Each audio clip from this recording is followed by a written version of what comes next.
Maintenant, on passe aux usages pédagogiques de Wikipédia.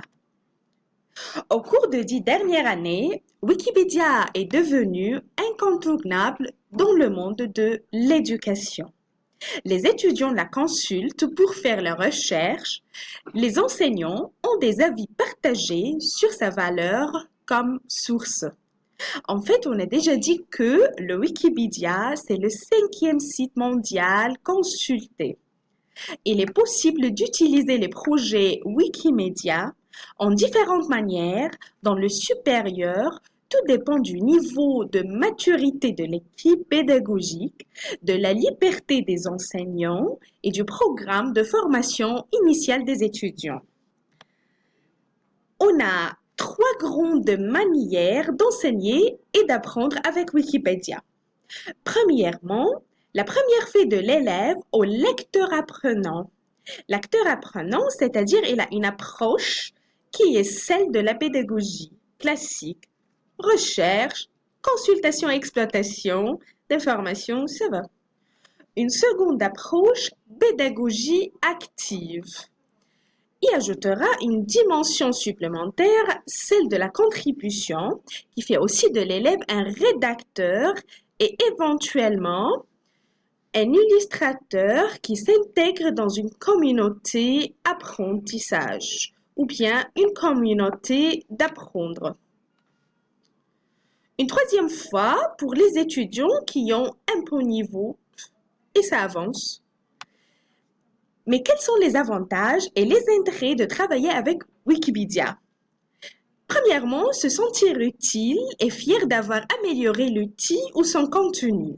Comme vous le savez que tout le monde peut publier sur Wikipédia, tout le monde peut modifier, peut déposer des ressources. Donc, on se sent qu'on est sur le même niveau toujours et qu'on a des bonnes références.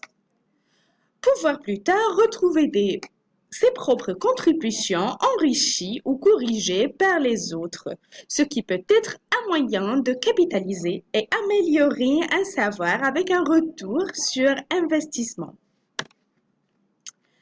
Il est aussi plus utilisé par les lycéens, collégiens que la moyenne.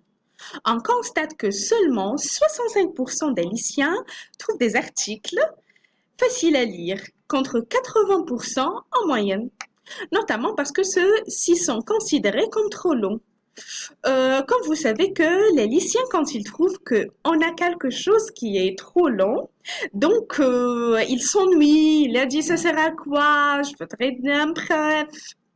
Pour 70% des lycéens et des étudiants, l'accès à Wikipédia se fait via un moteur de recherche contre 60% en moyenne pour les répondants. Pour terminer tout ça, il faut signaler que Wikipédia est un outil professionnel important pour les personnes qui manipulent de l'information ou du savoir. Il n'est donc pas étonnant que les professionnels qui recherchent de l'information de vulgarisation, les collégiens lycéens et les professeurs des écoles le considèrent plus que la moyenne important ou plutôt important. C'est presque la moyenne la plus utilisée parmi cette classe sociale-là, ou bien cette classe d'enseignement, parce que on a en fait, il s'agit d'une encyclopédie mondiale en ligne, pas de référence, pas passer beaucoup de temps devant les livres, feuilleter les papiers, ça sert à rien. On utilisait autrefois des encyclopédies pour faire des recherches d'informations. On utilise aujourd'hui une encyclopédie en ligne.